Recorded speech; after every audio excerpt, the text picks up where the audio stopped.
कोई सवाल ही नहीं उठता था। मैंने कहा मैं जरूर आऊँगा। मुझे याद थी, मैं पहले भी यहाँ आया था आप लोगों के साथ, याद से मेरे साथ किया था, आपके साथ भोजन भी किया था सावरकर जी वाले सेमिनार में जब मैं यहाँ आया था। तो जब चर्चा हुई विषय के ऊपर, मैंने कहा कि इस तरीके से, क्योंकि इस विषय को आज के परिप्रेक्ष्य में इसलिए समझना जरूरी है कि क्या हमारे इन महान क्रांतिकारियों ने अपनी फांसियां इसलिए दी थी कि देश का बंटवारा किया। अपने आखिर तक में सुभाष चंद्र बोस को अंतर्ध्यान हुए हैं, उससे पहले तक का जो भाषण है उसमें वो कहते हैं कि I will not let mother India cut into pieces. और जितने भी ये क्रांतिकारी 1857 से उठाइए या साधु सन्यासी 1770 की क्रांति से उठाइए, चाहे वो नाना साहब थे या भगत सिंह थे, लाजपत राय थे,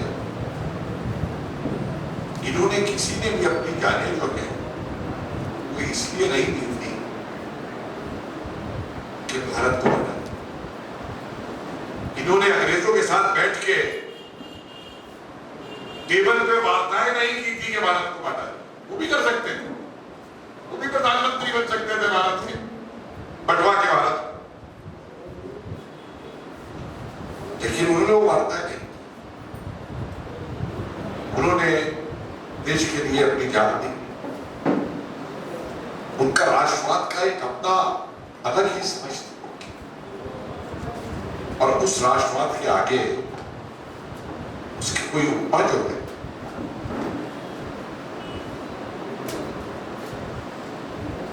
12 साल 13 साल 14 साल के युवक को दिया, अंग्रेजों से लड़ने को दिया। और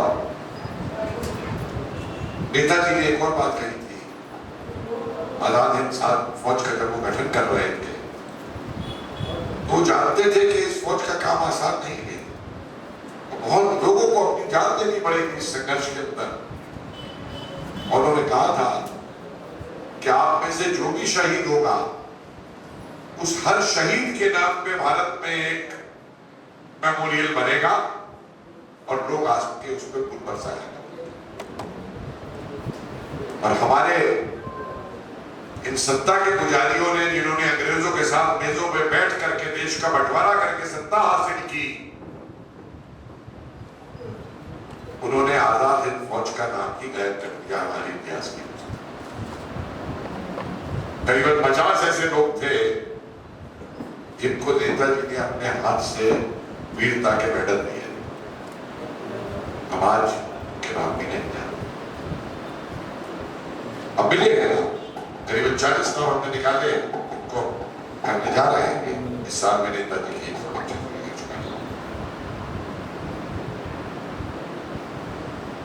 लेकिन एक अच्छी बात हुई है कि वर्तमान सरकार के अंदर पिछले कुछ सालों से जो प्रयास हुए हैं कि नेताजी का म्यूजियम बना, आजादी की शर्त जारी रहनी चाहिए, और उसी का बदला लेने के लिए एक एक करके अंग्रेजों ने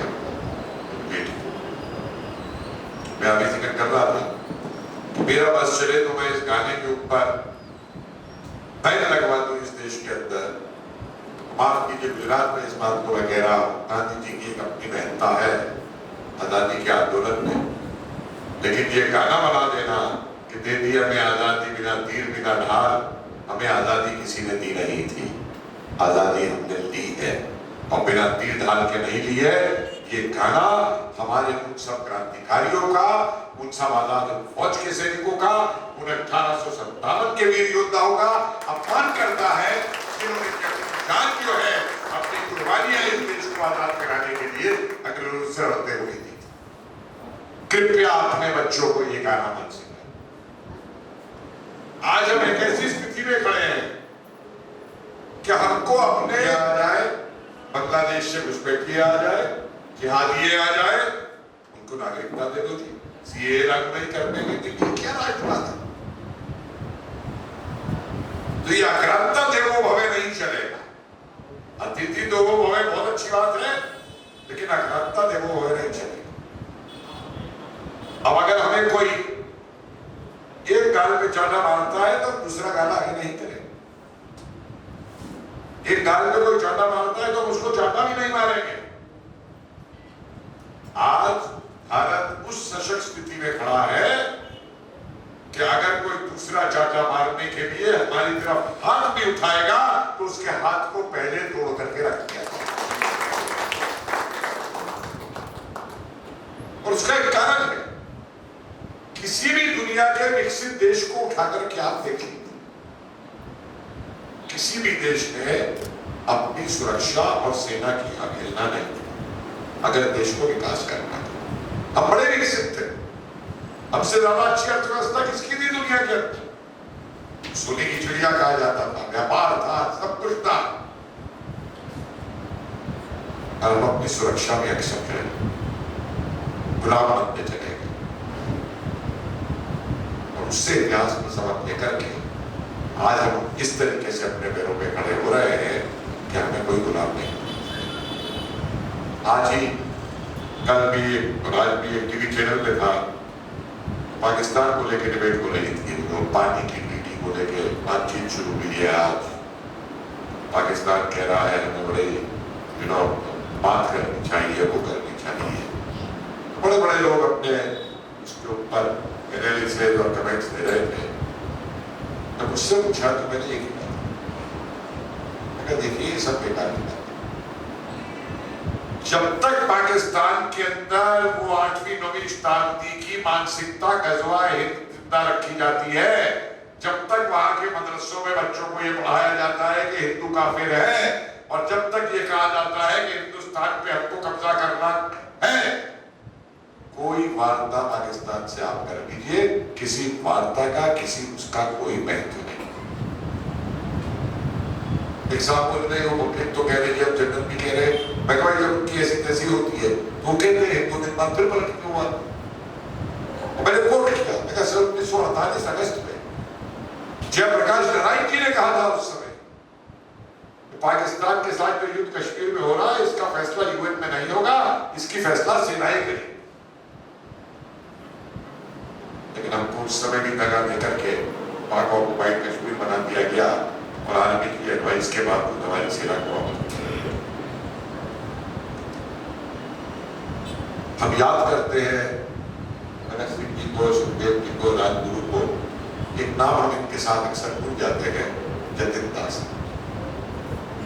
जिस व्यक्ति ने 63 दिन की भूख हड़ताल के बाद लाहौर जेल में अपनी जान दी। वो तो अहिंसावादी तरीका था। जब गांधी जी से पूछा गया कि भाई आप इसमें तो कोई टिप्पणी करी है, तो गांधी जी कहते हैं मेरे से टिप्पणी मत कराओ, तुम जानते हो क्या। जब पहली बार सुभाष चंद्र बोस कांग्रेस के अंदर पूर्ण स्वतंत्रता का प्रस्ताव लाते हैं, उससे पहले कांग्रेस में पूर्ण स्वतंत्रता का प्रस्ताव नहीं आया था।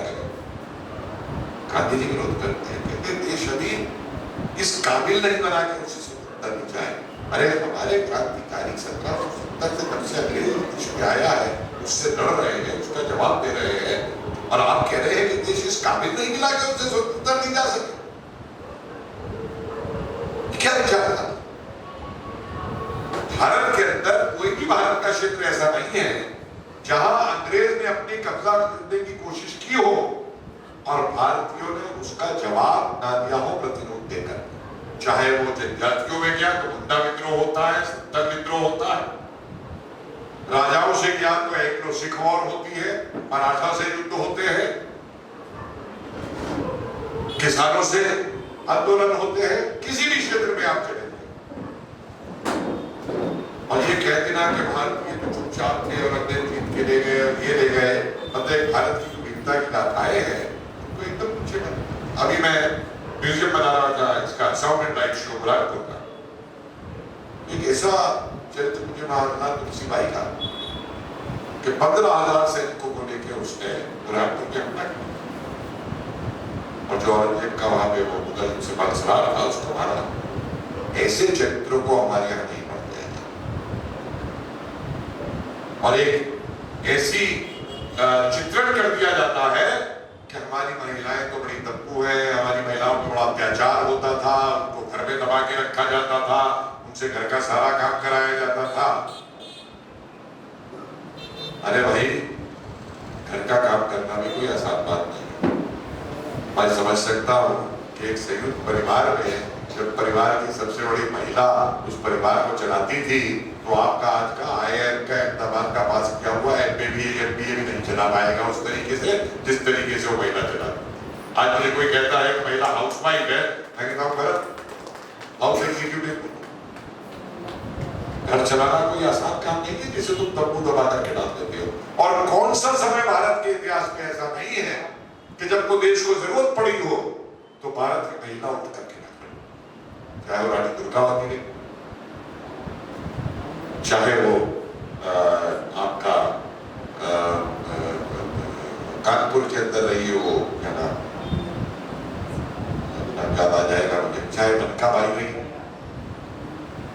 चाहे वो क्रांतिकारी बहनें रही हो अनुशीलन और क्रांतिकारी आंदोलन के अंदर। और ये मत बोलिए कि विश्व के अंदर आधुनिक विश्व की सबसे मॉडर्न रेजिमेंट सेना की जो है वो भी भारत की अलबत्ता आजाद हिंद संघर्ष के दौरान नेताजी ने आजाद हिंद फौज में रानी झांसी रेजिमेंट बनाया। वो प्रवासी महिलाएं किसी किताब में नहीं पढ़ाया जा सकता कि जितनी वो महिलाएं थी वो बेचारी, वो तो वहां पे मलाया में, सिंगापुर में और बर्मा और थाईलैंड में रहने वाली थी, जिनमें से कईयों ने भारत को देखा तक नहीं था। वहां पे कुली बन के, बंधुआ मजदूर बन के गई थी। 50% से ज्यादा जो रानियां थी भारत की रानी झांसी रेजिमेंट के अंदर, वो कुली महिलाएं थी, तमिलनाडु से गई थी। और उन्होंने सिर्फ भारत के बारे में कहानी किससे, और वहां के युवाओं ने भी अपने राजा से, आजी से सुने थे। और एक आह्वान पे वो उठ के खड़े हो गए थे राष्ट्रवाद के। गवाने चले आते हैं अपने वो भैंस और गाय लेकर के नेताजी के पास कि हम पे और कुछ नहीं है, हम आजाद हिंद फौज को ये देते हैं और हम फौज के साथ चलेंगे और दूध निकाल के फौज को।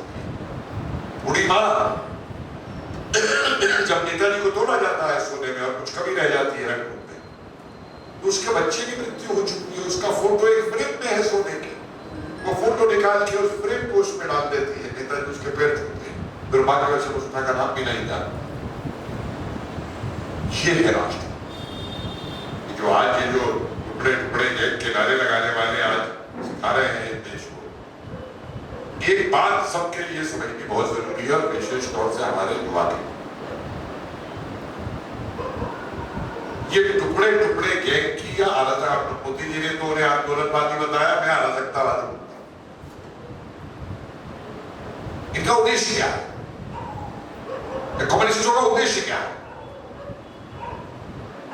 इनकी हर पुस्तक में, हर लिटरेचर में लिखा है to establish the dictatorship of the proletariat, सर्वहारा का अधिनायकवाद स्थापित करना। और उसको स्थापित करने के उद्देश्य से हमारे संविधान की जो स्वतंत्रताएं हैं, हमारे संविधान के जो अधिकार हैं, उन अधिकारों को एक यंत्र के रूप में ये इस्तेमाल करते हैं, जिसको ये अपनी आजादी बोलते हैं, हमारे बोलने की आजादी। और वो अरे भैया टुकड़े गए, इस देश में स्वतंत्रता और बोलने की आजादी तुम्हारे 25 लोगों के जेएनयू में टुकड़े टुकड़े भारत तेरे होंगे और नारों लगाने से नहीं है।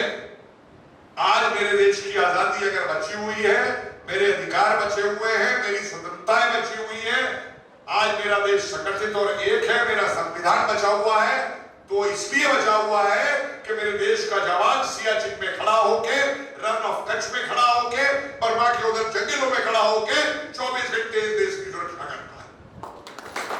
आज मेरा प्रजातंत्र उनकी वजह से बचा हुआ है, ना कि नारे लगाने वालों की वजह से, जो समझते हैं कि प्रजातंत्र नारे लगाने से बचा हुआ है। और ये युवा पीढ़ी को समझना बहुत जरूरी है कि इनका उद्देश्य क्या है। इनका उद्देश्य अराजकता, जितनी भी अराजकता फैलाई जा सकती है उतनी अराजकता देश के अंदर फैलाई। और उसके लिए आज तो आतंकवाद के कई रूप आ गए। जो मुंबई में हो रहा है इसको भी मैं आतंकवाद का एक रूप बता रहा हूं। जो भारत की आर्थिक कैपिटल है इसे नष्ट कर दो, यहां से पूंजीपति को भगा दो। पहले यहां से मजदूर को भगाया, जो भी मजदूर इधर से गया हुआ था उस मजदूर को भगा दिया कनाडा के दौर के अंदर। अब डरा धमका के पूंजीपति को भी भगाया वहां से। हत्याओं को आत्महत्या बदल दो, पूरे पुलिस फोर्स को करप्ट कर दो। क्या है ये? आतंकवाद नहीं तो और क्या? शैक्षिक आतंकवाद, एकेडमिक टेररिज्म मैंने पहली बार शब्द यूज किया था 2014 में। मेडिकल आतंकवाद आ गया। आपने देखा इस रोड के अंदर वो डॉक्टर जो है जिस तरीके से भ्रूण खत्म कर देता था उन महिलाओं के जो उस पर इलाज कराने जाती थी दूसरी तरफ, ये हमने आज 15वीं शताब्दी नहीं है, आज 13वीं शताब्दी नहीं। क्या हम यूं सुन ले या वापस चले? एक टीवी डिबेट में मैं था, एक नक्सलाइट था और संबित पात्रा जी थे इधर खड़े हुए। वो नक्सलाइट शुरू हो गया, द्रौपदी के कपड़े मुसलमानों ने नहीं उतारे थे, सीता को मुसलमान नहीं उठा के ले गए थे। कहो भाई करे टॉपिक पे बात करने धर्म पे बात मुझको बोलता है वो आरएसएस की चड्डी पहन के आया। मैंने कहा भाई तू क्या लुंगी पहन के आया है? ऐसा बोला मैं पठान हूँ। बोला मैं भी मेरठ का हूँ। गलत फहमी याद रही 15वीं शताब्दी नहीं, बहुत जरूरी है गलत फहमी। कब तक सहते चलते हैं? इसी तरीके से एक और चैनल पे वो इंडिया टीवी पे बराबर में बैठे थे मौलाना प्रोफेसर साहब का सीए को लेकर, ये जनजाति विरोधी है, ये दलित विरोधी है। कहा इसको देखा हिंदुवादी प्रोफेसर बोलना, मैं कहा इसमें हिंदुवाद क्या है? बोला बाकी में चलो प्रोफेसर को। ऐसा मुझे तो इतना गुस्सा आया, मेरे सामने पानी की बोतल पड़ी थी, मैंने भाई बोतल लाइट डाला था तो मेरे पूरा पानी। मैंने कहा पहले तो अपनी मिर्चे से एक चैनल में कश्मीर की डिबेट कर रहे थे तो हम लोग एक बात कही कि आपने कश्मीर के अंदर जो नेशनल नैरेटिव जो राष्ट्रवादी विचार करते थे उनको आपने खत्म कर दिया। और मैंने मुनव्वर शेरवानी का उदाहरण, मुनव्वर शेरवानी वो व्यक्ति था जब पाकिस्तान ने हमला किया तो इस लड़के ने अपनी मोटरसाइकिल पे 2 दिन तक पाकिस्तानी फौजों को रोका। अब हैरान होंगे कैसे रोके? मोटरसाइकिल में जाता था और उनको गलत खबर देता था कि इस रास्ते से बच जाना, इस रास्ते में हिंदुस्तान की फौजें खड़ी। और वो 2 दिन का इतना क्रूशियल टाइम था हमारे लिए कि हमारी सेनाएं दिल्ली से पहुंच गई। और जब पाकिस्तानियों को पता लगा तो उस लड़के ने टुकड़े टुकड़े काट के हमने कहा आशिक ने कश्मीर को खत्म कर दिया। तो प्रोफेसर मुझको क्या वो क्या बनता है कश्मीरी? वो एक प्रोफेसर, एक बात बता दूं तुझे, हर कश्मीरी पहले मुसलमान है और वो कुछ अपना वरना पर वो बढ़ देना। अभी उसका इतना खत्म भी नहीं हुआ था, मैंने 3 बार मैंने कहा हर हर महादेव, हर हर महादेव, हर हर महादेव। अगर तुम ये करोगे तो तुम्हारे पास मेरा ये जवाब है। मैंने नहीं शुरू किया था सांप्रदायिक था, लेकिन तुम ये करोगे मेरे पास तुम्हारे लिए जवाब है और वो जवाब तुम्हें अब मिलेगा।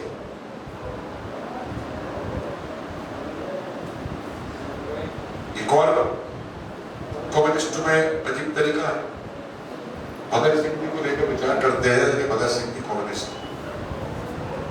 इनको ये नहीं मानो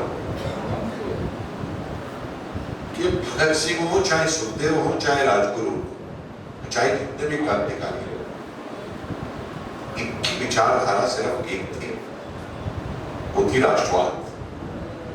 और उद्देश्य था भारत को अपने रूप से आजाद करना। उसके लिए जो भी सहायक होगा उसकी वो सहायता देने को तैयार। और भगत सिंह ने जो कम्युनिज्म को बढ़ाया वो जेल के अंदर था। उस समय हुआ ये रूसी क्रांति के बाद में, जब रूसी क्रांति की खबरें यहाँ की शुरू हुई तो ये नहीं मालूम था कि रूस के अंदर क्या हो रहा। एक मैसेज ये आया कि भाई एक जगह शोषण होता था, वहां शोषण के खिलाफ लड़ाई की, तो मार्क्स ने उसको लेकर के वो कम्युनिस्ट पार्टी बन गई, उसने लड़ाई लड़ी। तो हमारा बहुत सा युवक जो था उसने उसको अपना कहेंगे जैसे जपान में देखा गया था 1905 में जब जापान ने रूस को हराया था, तब सुरेंद्रनाथ बनर्जी ने कहा था कि सूर्योदय हुआ है पूर्व के अंदर, उस तरीके से किया। अब बाद में इनको कम्युनिस्टों ने क्या किया, एक उदाहरण देता हूं। नेताजी को ये तोजो का कुत्ता बताते हैं, हिटलर का चपरासी बताते हैं, मुसोलिनी का चपरासी बताते हैं। तो मैंने कलकत्ता में इनसे सवाल पूछा, आपने किसी तरीके के व्याख्यान में, मैं कहा मुझको एक बात बताओ, जर्मनी, इटली और जापान, इन तीनों देशों ने क्या कभी भारत के साथ कोई बुरा किया? मुझे जवाब,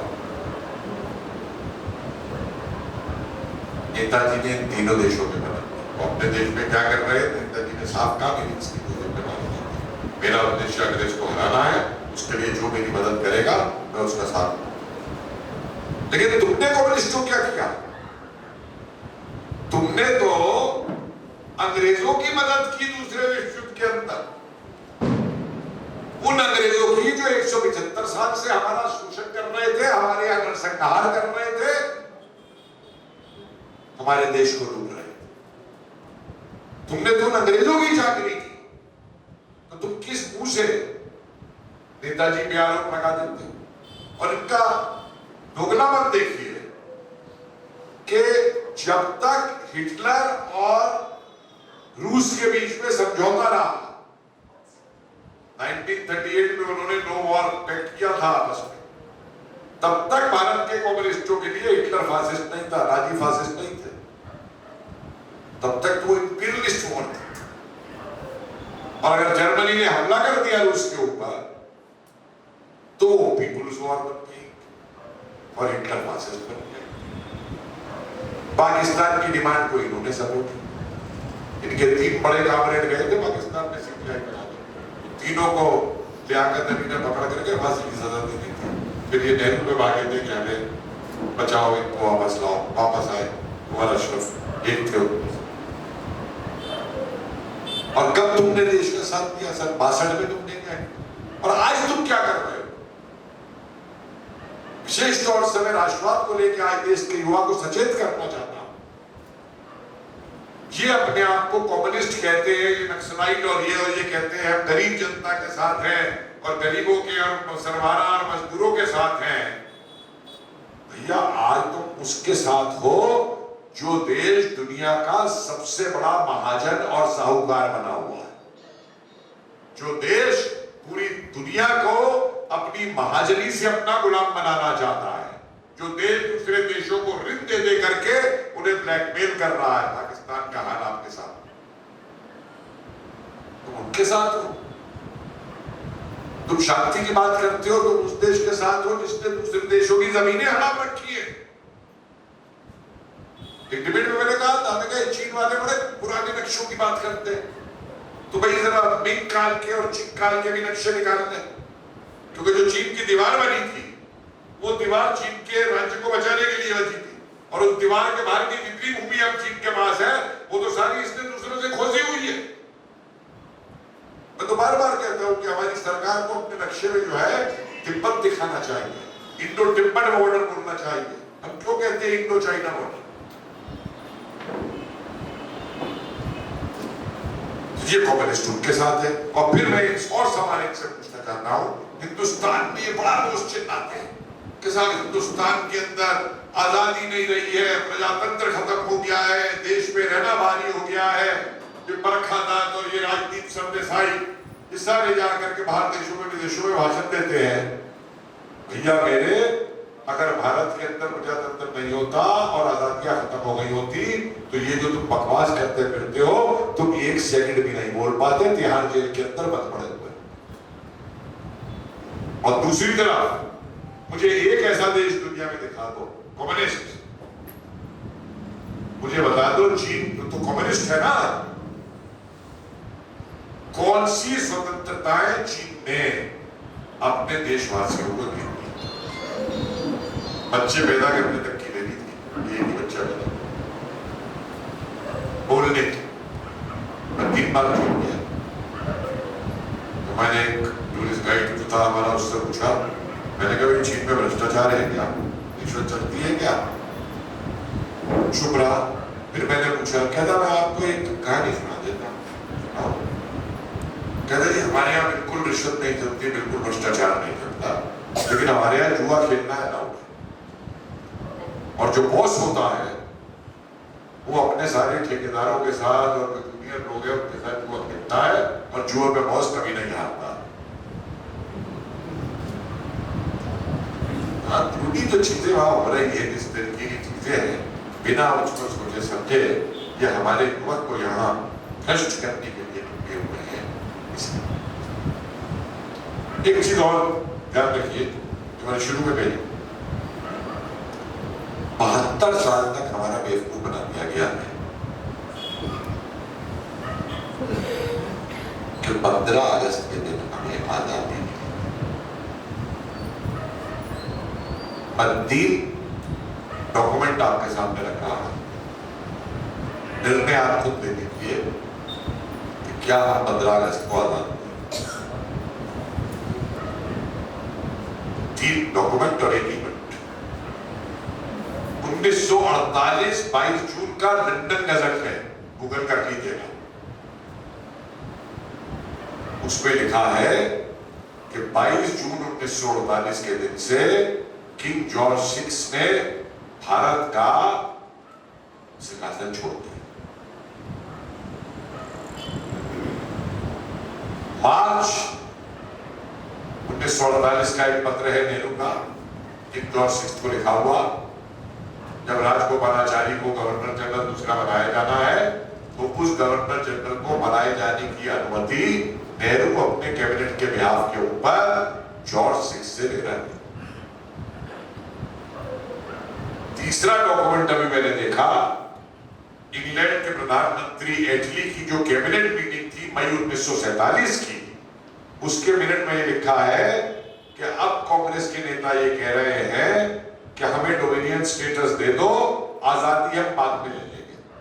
वो इस बात पे मान गए हैं तो हम एक हिंदू और एक इस्लामिक डोमिनियन बना सकते हैं।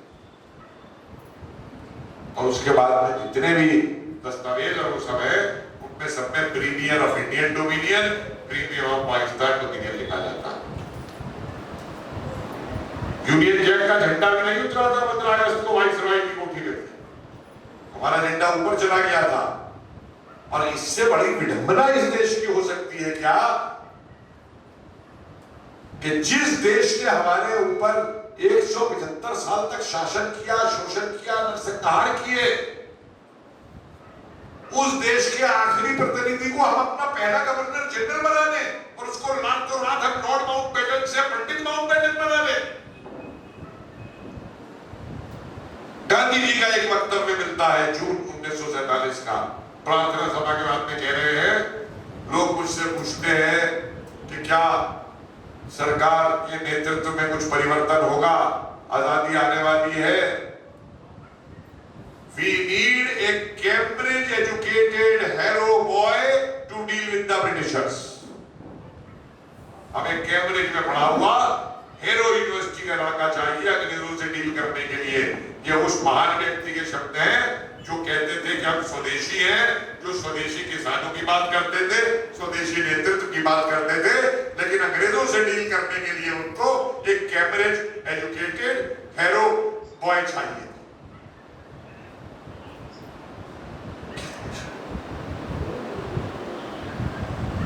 और फिर इनसे एक बात पूछता, 47 की जो हिंसा है, कत्लेआम है, रेप है, मर्डर है, क्या उसको आप उस संघर्ष से अलग रख करके देख सकते हैं या उसका इतिहास उससे अलग रख के देख सकते हैं जो संघर्ष जिस तरीके से कांग्रेस और गांधी जी ने देश को आजाद कराने के लिए चलाया? लॉजिकल आउटकम, नोआखली, पेशावर, लाहौर, सबने कलकत्ता, सबने सिग्नल दे दिए थे कि विभाजन होते ही क्या होगा। क्या प्रिकॉशन ली इन लोगों ने? वो रेल की फ्लाइट खींच के भाग गया। उस तक को नहीं तुम सही कर पावा है क्योंकि तुम्हें अपनी कुर्सी में बैठने की इतनी चाहत।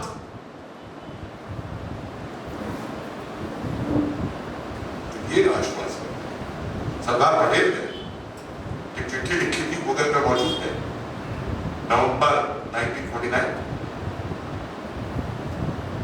अपने स्वर्गवास से महीने पहले जिस चिट्ठी में उन्होंने नेहरू को लिख दिया, 7-8 पेज की चिट्ठी है कि चीन ये करेगा भारत के साथ में और हमें ये कदम उठाने चाहिए जो आज हो रहा है, जो आज इंफ्रास्ट्रक्चर बन रहा है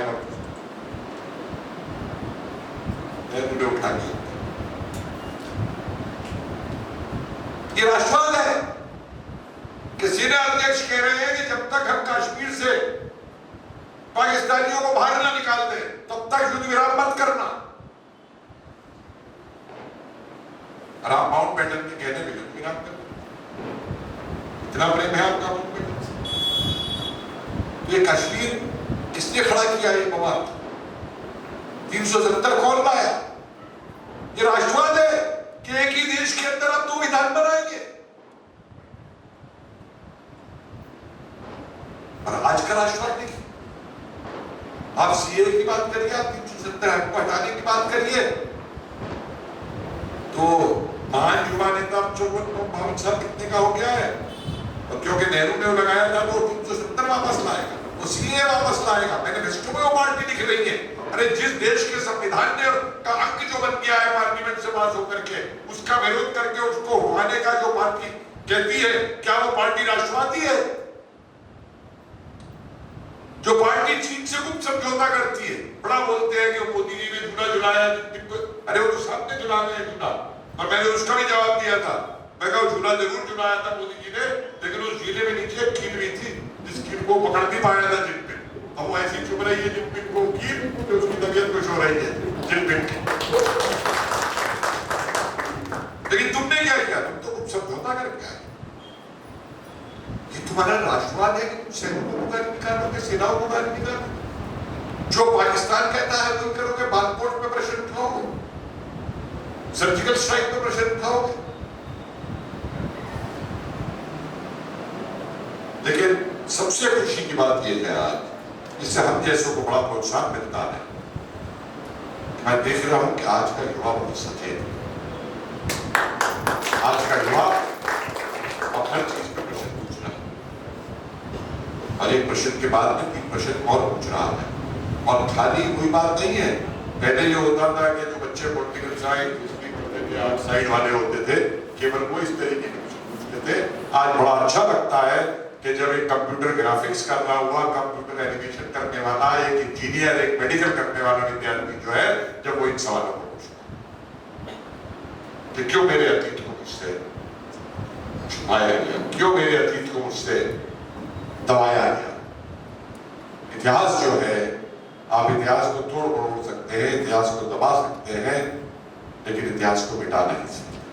और आज एक अच्छी बात यह है कि इतिहास बोल रहा है और बहुत जोर से बोल रहा है, और इन पे जवाब नहीं।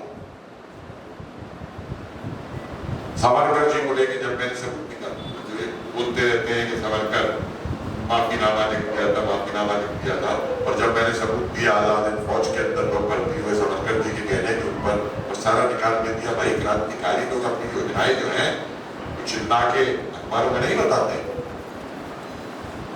परेशान हो गई एक प्रवक्ता, 13 बार जेल गए थे, बहज बिल्कुल नहीं।